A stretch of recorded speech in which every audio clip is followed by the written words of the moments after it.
Subscribe to our YouTube channel and press the bell icon to never miss an update from RAU'S. Hello and welcome to Daily News Simplified, an answer to what, why and how of newspaper analysis from the perspective of UPSC examination. Today we are going to take up Delhi edition of The Hindu newspaper dated 5th of September 2020. The articles which we are going to discuss are displayed on the screen. Let's now begin the discussion. The article, Parliament Stifled, Business and a Word of Advice. This appears as a lead article in today's editorial. This whole article lays emphasis on the comparison between the British Parliament and the way it has performed during the lockdown period to that of Indian Parliament and its performance during the same time. The author wants to convey the idea that the role of Parliament has been diminishing in past many decades. So we have collected few other evidences to support this claim, and hence there are some things which we can learn from the British Parliament as well, and we shall go into those as well. Now this discussion is very important from the perspective of mains examination, as it gives you a lot of ideas as to what Parliament is and how it is supposed to function, what are its objectives, and what do we mean when we say that the role of the Parliament has been diminishing. So let us now quickly recap the roles of the key organs of state. So if we look at the overall system of governance of our country, we have people who elect their representatives, or what we broadly known as either members of parliament or members of legislature. Now some of the people from among the members of parliament form the government. So if we talk about the government, it has the mandate to take decisions and perform various public tasks. It is accountable to the legislature. You must remember that the government of India stays in power until it holds or commands majority in Lok Sabha. So since government is elected from among the members of parliament, the government is always accountable to the parliament. If we talk about the parliament, it has two major tasks: make laws to govern the country and hold the government accountable. These laws made by parliament are then implemented by the government. And just as the way government is accountable to the parliament is accountable to the people.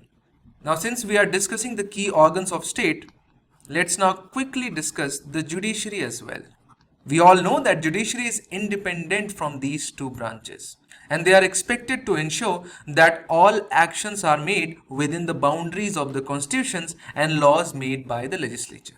So since we have quickly revised this article which appears in today's newspaper deals with this portion of the relationship. It says that the role of parliament in holding the government accountable, which is this part of the relationship, has diminished. And let's see how. Now, first and foremost is that there is a stark downfall in the brainstorming which Parliament used to do and which Parliament is supposed to do. And the case study which can also be cited while writing the answers in mains or essay is the recent case of digital contact tracing. Now, in the wake of COVID-19 pandemic, nations across the world tried to evolve a mechanism through which all the contacts of a COVID positive patients could be tracked, and hence the government in India came up with Arogya Setu. Now government in Britain also came up with a similar mechanism, but when the idea of contact tracing app was mooted, the United Kingdom's Joint Parliamentary Committee on Human Rights examined and rigorously examined the proposal. And it came out with a rigorous report titled as Human Rights and the Government's Response to COVID-19 Digital Contact Tracing, which was published back in May itself. It not only dissected the government policy, if the government of Britain wanted to do something like Arogya Setu, it said that it cannot be done without legislation. So you have to get a law passed by Parliament. And the second is that law must contain sunset clause, which means that the law itself should define the time by which the provision shall come to end and there shall be no contact tracing. Now compare this to India. In India, Arogya Setu app was launched through an executive order. It was also made mandatory For many of the activities, for example, if you want to fly, you mandatorily should have Arogya Setu installed in your app. Not only that, these are the steps of the government which Britain has also taken. But look at the way the parliament has fought back against the prime minister there, who commands majority in the same parliament. But look at the way the debate has gone in India. There is still no committee, or there is no such demand of a committee to scrutinize the provisions of Arogya Setu app, and hundreds and thousands of notifications have come in last 175 days, and each one of them have gone without scrutiny. If we talk about the role of the parliament, this holding the government accountable is one of the most important tasks of the parliament, and then making laws is the second one. And in case of COVID-19 pandemic, it has failed on both of them. Then if you compare India with other similar parliamentary democracies, the emphasis on committees is very less in our country. Either they are generally not formed, especially with respect to the bills, and they are formed only when there is a deadlock. So for example, if opposition and the government are not able to resolve their differences, or for example, there is a difference of opinion among or in between Lok Sabha and Rajya Sabha, then a joint committee will be set up to scrutinize the bill just to resolve the conflict. However, the committee and the system of committee assessment is not considered an essential part of the lawmaking process in our country, and hence it is often bypassed. Especially if the government commands majority in both the houses of parliament, rarely there is any committee with respect to bills. So these are just views and observations. Let us now look at two hard facts. First is decline in debate and discussions, and the second one is the way in which the parliament has tried to hold the government accountable in past many years. So these two graphs use the data given on the website of Rajya Sabha and Lok Sabha. Brown color on both the graphs shows Lok Sabha, whereas green color shows Rajya Sabha. Now if you see, since the first parliament up to 2016, the number of sitting days per year has declined from 160 days a year. So in 1952, almost half a year was dedicated to sitting. So MPs in 1952 used to sit in the parliament and discuss for 6 months at least. Look at the way where we have come in 2016. It has come down to less than 80 out of 365 days. So this is a decline of almost half. Then the next graph shows the percentage of questions which have been answered orally. Now one of the ways through which the parliament holds the government accountable is through the oral questions which have been asked in the question hour. During the question hour, MPs may pose questions to ministers related to the implementations of the laws and policies, and various kinds of other issues can be asked from the government. Now if you just look at the number of oral questions, less than 30% of the questions are answered orally in the parliament. Now, why is it important for the ministers to answer the questions orally? Because then the supplementary questions can follow up. In a written format, there is no possibility of asking another set of questions based on your answer. And hence, oral questions or starred questions are better at holding the government accountable. Then other mechanisms of holding the government accountable are adjournment motion and no confidence motion. So these are the two mechanisms through which the parliament can actually express the displeasure over government policy, and in fact in some cases it can also replace the government. Now look at the declining trend of usage of both adjournment motion as well as no confidence motion. Of course there are ups and downs, but look at the way in last 5 to 10 years the dismal performance. For a period of 5 years there is no adjournment motion.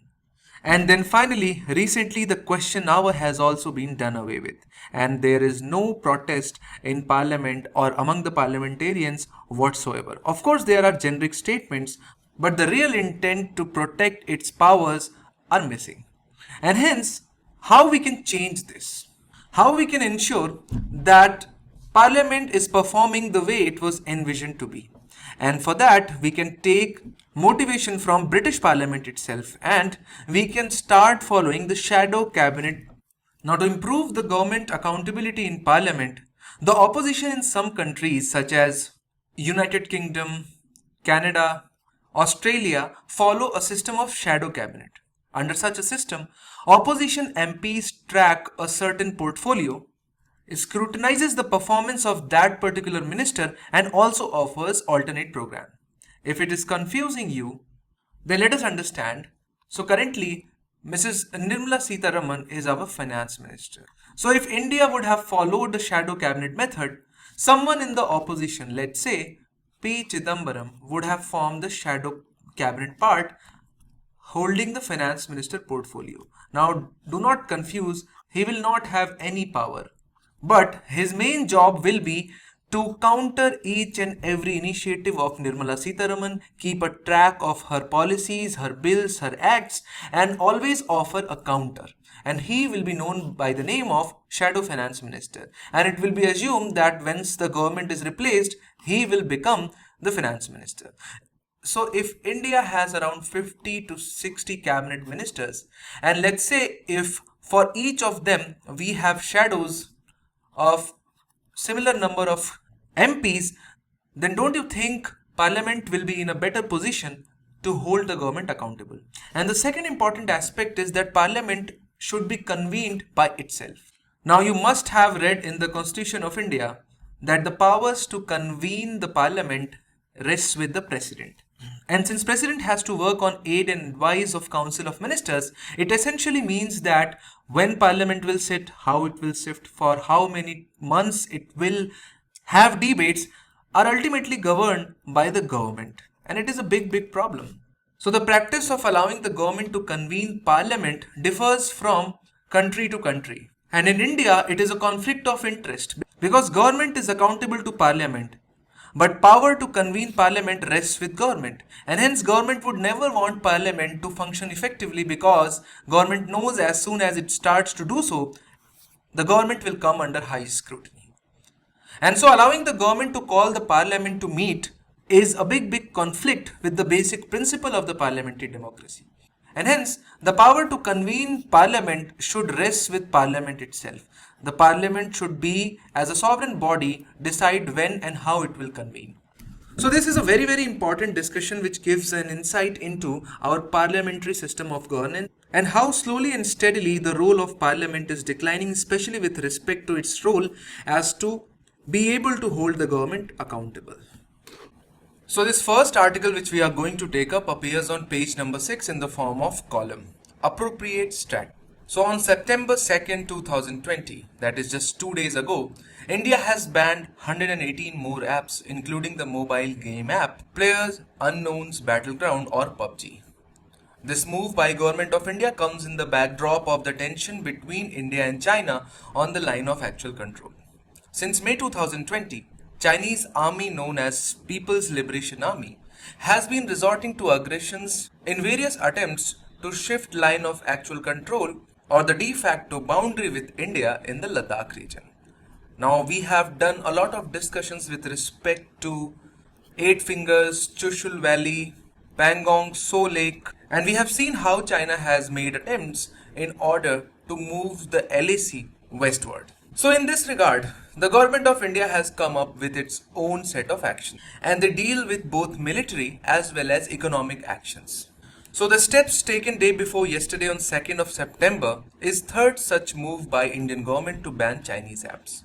It becomes important for us to understand what is the statutory provisions or legislative framework which the government has utilized to ban these apps, and that is Section 69 of Information Technology Act 2020.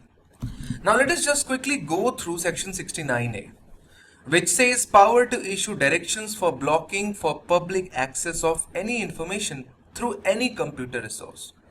So the central government is authorized to ban access to any online resource if it feels that it is important to do so in the interest of sovereignty and integrity of India, defense of India, security of the state, and friendly relations with foreign states or public order. So if the Government of India feels that it is important for us to ban a website or to ban an app or any other computer resource, it can do so. So we have seen that there are a lot of conditions under which access to a computer resource can be blocked by Government of India. So what is the excuse or what is the reason which the Government of India has used while banning these Chinese apps. So the government has given statement that the decision has been taken based on several complaints regarding these apps that they were stealing and secretively transmitting users' data in an unauthorized manner to servers which have locations outside India. It basically deals with the security of India, illegally stealing the data and transferring that data in an unauthorized manner outside India. So this is a reason which has been given by the government of India in order to ban the third set of Chinese apps.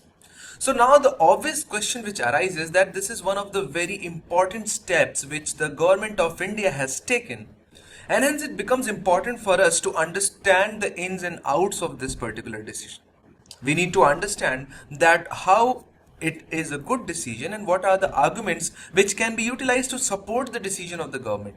At the same time, we should also be aware of the facts which actually go on to show that this is not such a great step, and hence we should also be in a position to recommend what extra the government can do or the way forwards. So let us start by first understanding the arguments in favor of the decision of the government of India to ban these apps. So first and foremost is that it is an apt response to Chinese aggression. Since India would not like to, or preferably it would like to procrastinate the physical engagement with China, which is a bigger and more powerful enemy in terms of military might, this virtual response is kind of a very suitable reply, because after establishing its hegemony in manufacturing sector, now China is looking at doing the same for services sector and especially the most advanced technology of applications. By banning access to these apps from Indian market, India did not only retaliate to China in economic terms, but it has also dented in a big way Chinese tech startups. Because you need to understand that India is big market for Chinese apps, and in some cases it is the biggest market. For example, around 30% of the TikTok's user base comes from India.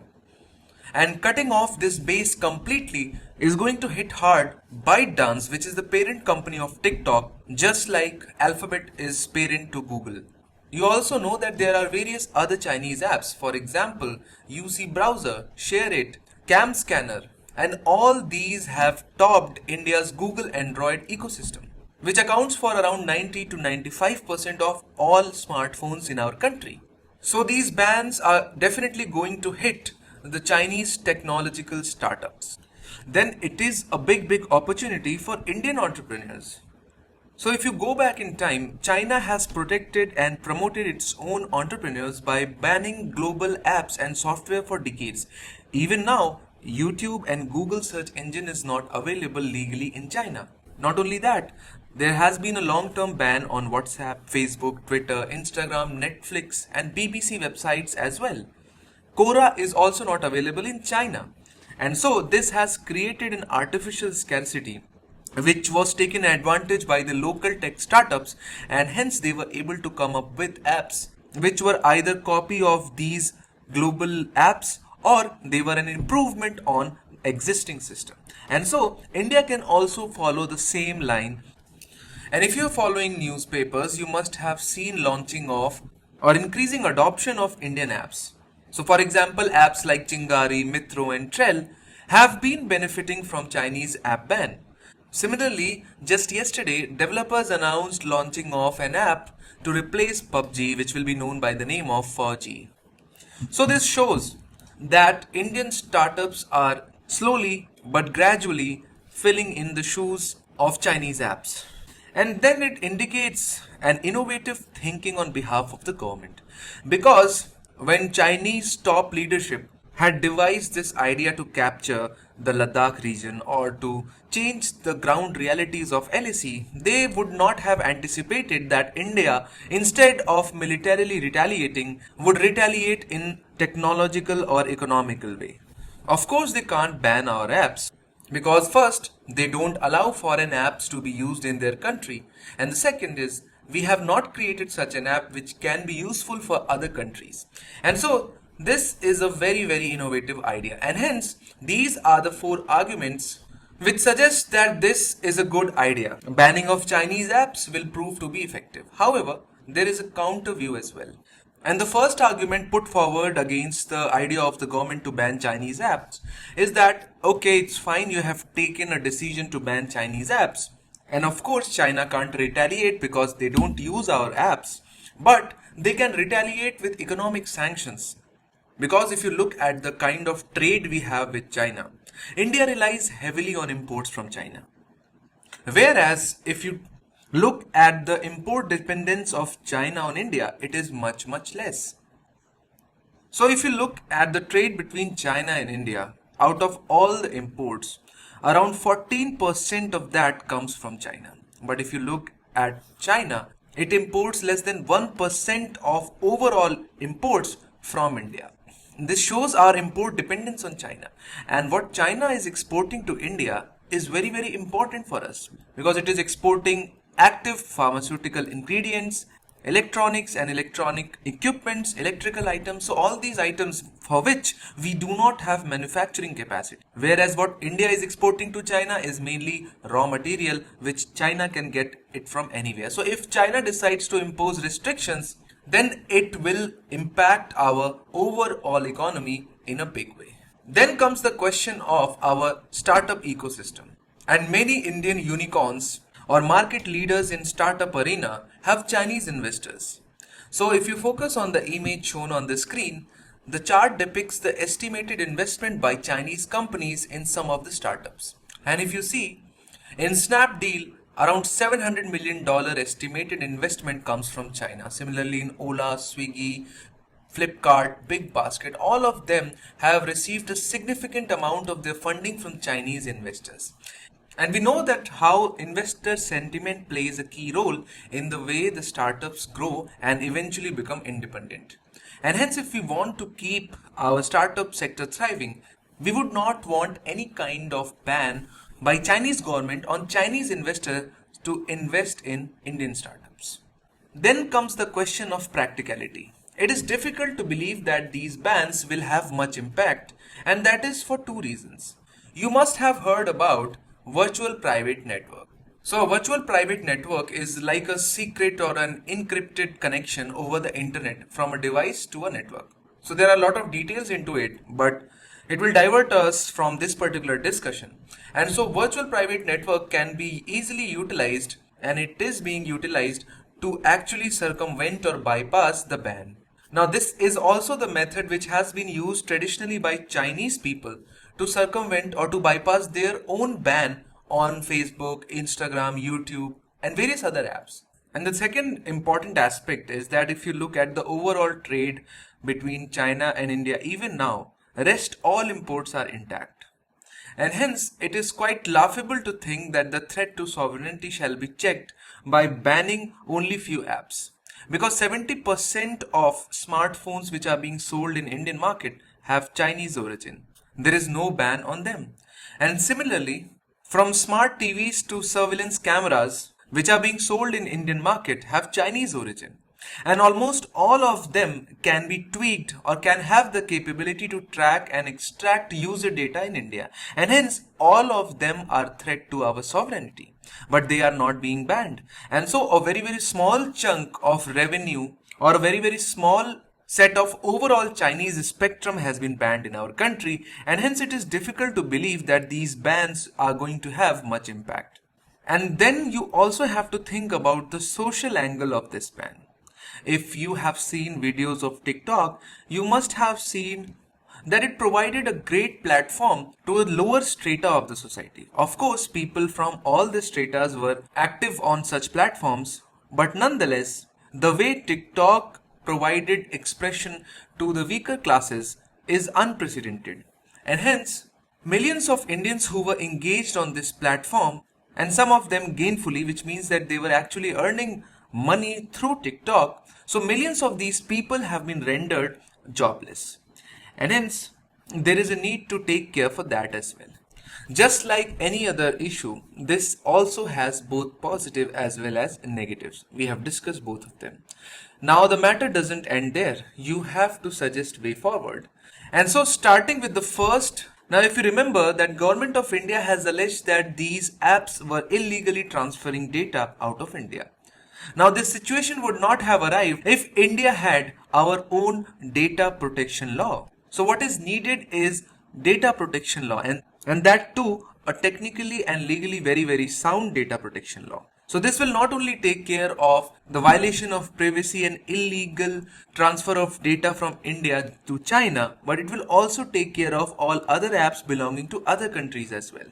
If the government has decided to ban these apps, it should actually come up with mechanisms to incentivize the apps which are emerging to actually replace the banned Chinese apps.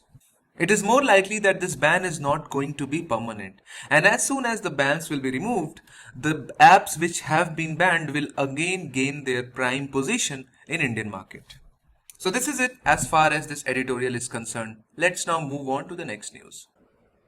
So this next news, Greece rejects NATO mediation, appears on page number 14. That is the page where news related to international relations appear.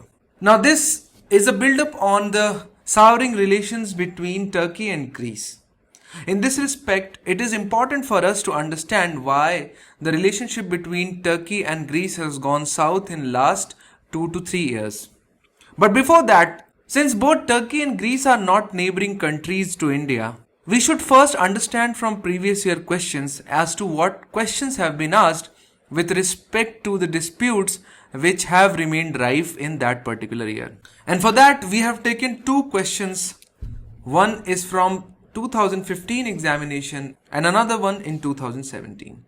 Which one of the following countries of Southwest Asia does not open to Mediterranean Sea? Syria, Jordan, Lebanon, Israel. And the right answer is Jordan. Similarly, in 2017, UPSC asked, Mediterranean Sea is border of which of the following countries? Jordan, Iraq, Lebanon, Syria. And the right answer is Lebanon and Syria. Both Jordan and Iraq do not border Mediterranean Sea, and hence the right answer was C, 3 and 4. Right answer to these questions are not important. Now, important is that since war in Syria, Iraq and between Israel, Palestine is going on since last many years, and so these locations have come into news a lot. And that is why UPSC expected you to understand that region very well, especially with respect to the international borders. And since in 2019 and 20, the dispute between Greece and Turkey has flared up, and hence it is first important for us to understand what are the issues because of which they have seen worsening of relation, and then we will go on and understand the geography of the region. So the first thing which you can easily understand is that both Greece and Turkey are neighboring countries. And since they are neighbors, and especially in the eastern Mediterranean region, they have competing claims over oil and gas resources which have just started to emerge in this region. In recent years, huge gas reserves have been found in waters off the coast of an island which is known by the name of Cyprus. And as you can see that Cyprus is near to Turkey and it is an independent nation, then why is so much of trouble and why is it causing complications between Greece and Turkey? You will have to focus on the zoomed in map of Cyprus. You can see the green line bifurcating this small island is United Nations green zone, and that is because Cyprus is divided island, divided between the southern population which is Greek and the northern population which is Turkish. So the northern region is commonly known as the Turkish Republic of Northern Cyprus. This northern state claims to be an independent nation, but it is recognized in the whole world by only a single country, and that is Turkey. And what is famously known as Cyprus is actually the southern part of this island, which is famously known as Republic of Cyprus. The capital of both north and south is Nicosia. So it is redundant to mention that the southern part has close relations with Greece and the northern part has close relations with that of Turkey. Now, if oil and gas reserves are found in the surrounding areas of Cyprus Island, of course there is going to be trouble between Greece and Turkey. Both would want greater and greater share of this natural resource. And that is what has happened in last few months. First, reserves were found, and then Turkey sent drilling ships in areas surrounding Cyprus, which has caused panic in Greece. Let us now look at some other issues as well. So the first we have discussed about competing ambitions over gas and oil reserves. Then second is the issue of migrants. Now, if you remember the migrant crisis in European Union 2-3 years ago, migrants adopted various routes to enter into European Union. One of them was to enter into Turkey and through Turkey enter into Greece, which is a member of European Union. And a long-standing resentment of Greeks over Turkey has been that they did not do anything to stop the migrants from entering into Greece. So that also worsened their relationship. Then recently, Turkish government converted the Hagia Sophia Museum into a mosque. Now for centuries, Hagia Sophia Church had been considered the symbol of Orthodox Christianity, and hence turning it back into a mosque has actually angered the Greeks. Then we have already discussed the issue of Cyprus. And then there are a lot of islands in the vicinity of Turkey which are actually controlled by Greeks. For example, just look at this map. This is Turkey. And within few kilometers of Turkey, these groups of islands known by the name of Castello Rizzo are controlled by Greece. And Turkey is always concerned about the militarization of these islands because they lie within few kilometers of the coast of Turkey. So these are the issues because of which the relations between Turkey and Greece have deteriorated. In the prelims revision section, we will go through the map of this region along with the neighboring countries, as well as we will go through the seas of this region. This next article appears on economy page. RBI alters priority sector norms to help startups, farmers avail loans. Now this is a very important news, especially from the perspective of prelims examination. Because if you see in 2013, UPSC had asked, priority sector lending by banks in India constitutes the lending to, option A was agriculture, B micro and small enterprises, C weaker sections, and D was all of the above. And the right answer was of course all of the above. Agriculture, loans to MSMEs as well as loans to weaker sections constitute the part of priority sector lending. But the news which appears today in the newspaper is about RBI's decision to comprehensively review the priority sector lending guidelines. The revised guidelines will enable better credit penetration to credit deficient areas, increasing the lending to small and marginal farmers and weaker sections. It will also boost credit to renewable energy as well as to health sector. So let us now first understand the basics about priority sector lending norms. So as a part of priority sector lending, all banks are required to give certain percentage of their loans to the sectors categorized as priority sector. This has been introduced by RBI to promote financial inclusion and to ensure access to credit for certain vulnerable sectors to promote economic growth and development. Because if you look at the sectors, for example, agriculture, micro enterprises, these are the people who go through the maximum trouble for availing the credit. Banks often deny them access to credit or loans because either they do not have collaterals to offer to the banks, or according to the banks, their credit worthiness is so low that they won't be able to repay the loans, and hence it becomes the responsibility of the government to enable them access to the loans, and hence the government has come up with priority sector lending mechanisms. So the table you see on this screen shows the sectors which have been identified as priority sectors, and accordingly the targets have been laid down for the scheduled commercial banks.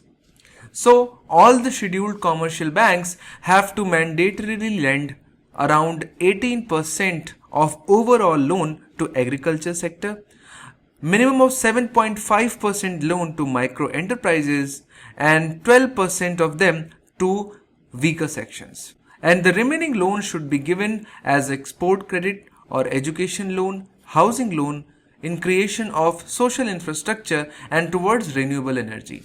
And in total, overall loans given to the priority sector should form 40% of the overall loan. So for example, if HDFC, one of the scheduled commercial banks, lends out 1000 crore in financial year 2021, so at least 400 crore of loans should go to these sectors. Now the criteria of minimum percentage of loan to priority sector varies with the category of the banks.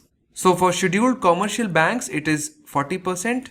For foreign banks with less than 20 branches it is 40%. For regional rural banks it is up to 75%. For regional rural banks it is 75% of the total loans. Similarly for small financial banks. And for urban cooperative banks it is 40%. So if you are looking for a shortcut to memorize it, you can categorize overall banking structure into two parts as far as the PSL or the priority sector lending is concerned. The minimum of 40% of PSL is applicable to all scheduled commercial banks as well as urban cooperative banks, whereas minimum of 75% loans to priority sector is applicable to regional rural banks and small finance banks. So the news which appears in the newspaper today deals with the changes or the new changes which have been introduced by the RBI. So what RBI has announced that it will rank the districts on the basis of per capita credit flow to the priority sector.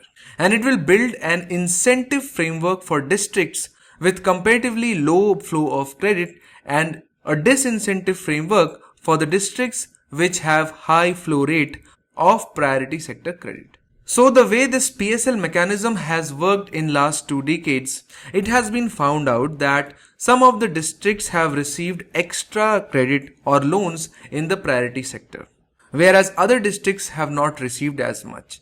And hence it has led to creation of a regional disparity in the way or in the flow of PSL credit.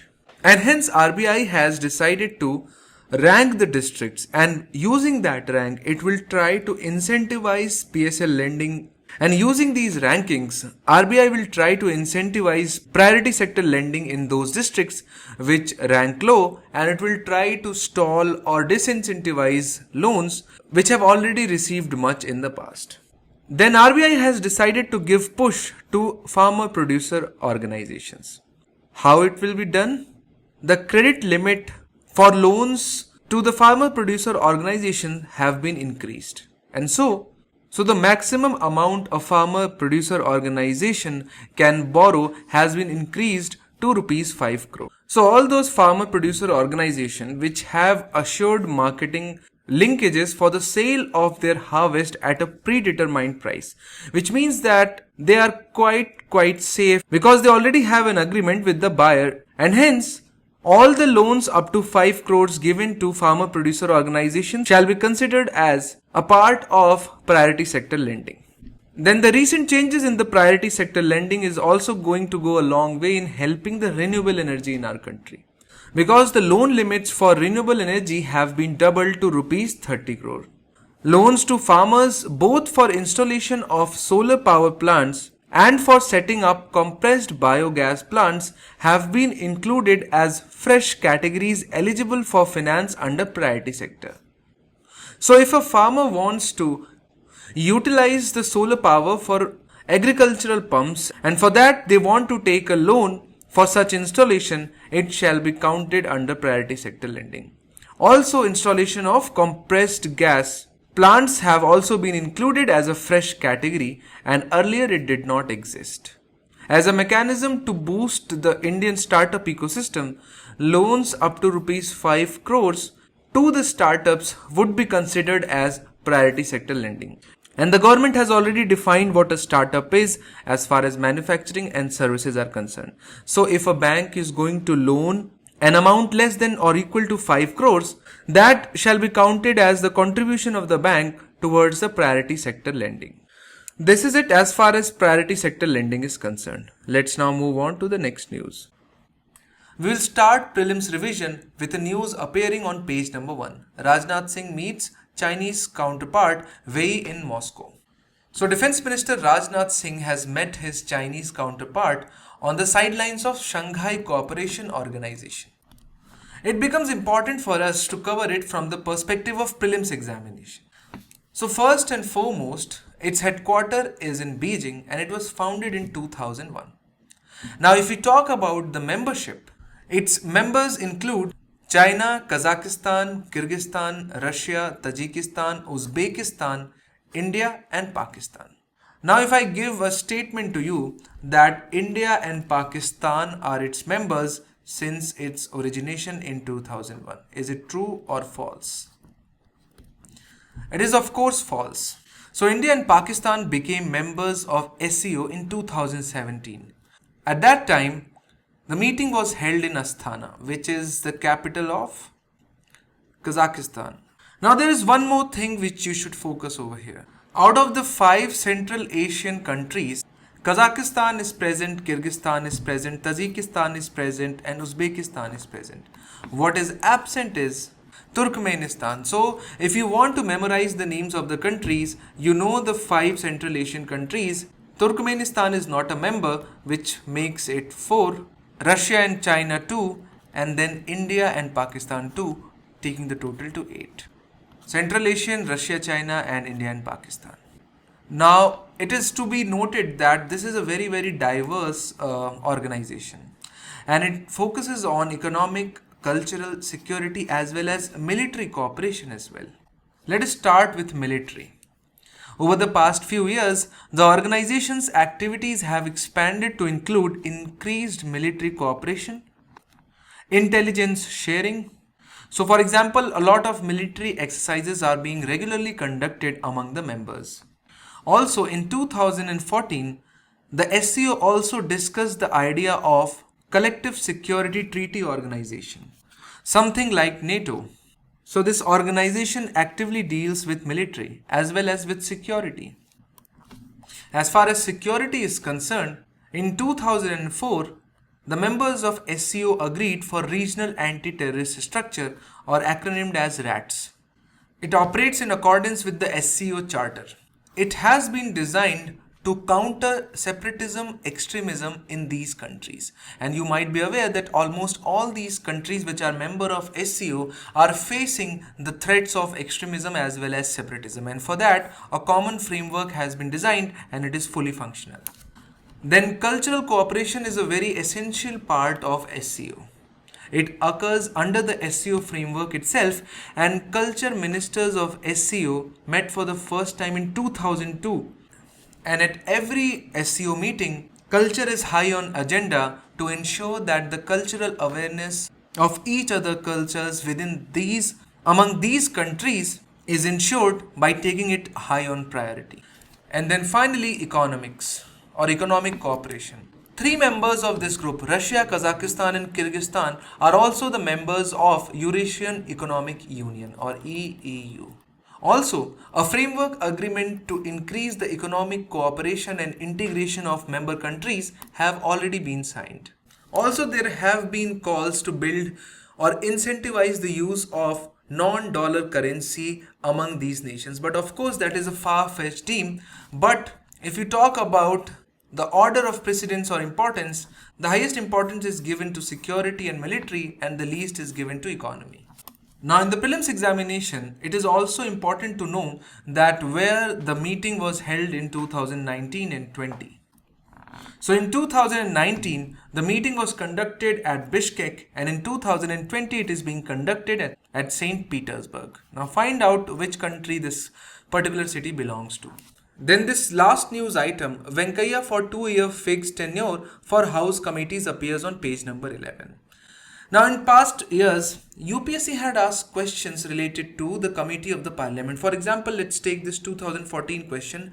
Which one of the following is the largest committee of the parliament?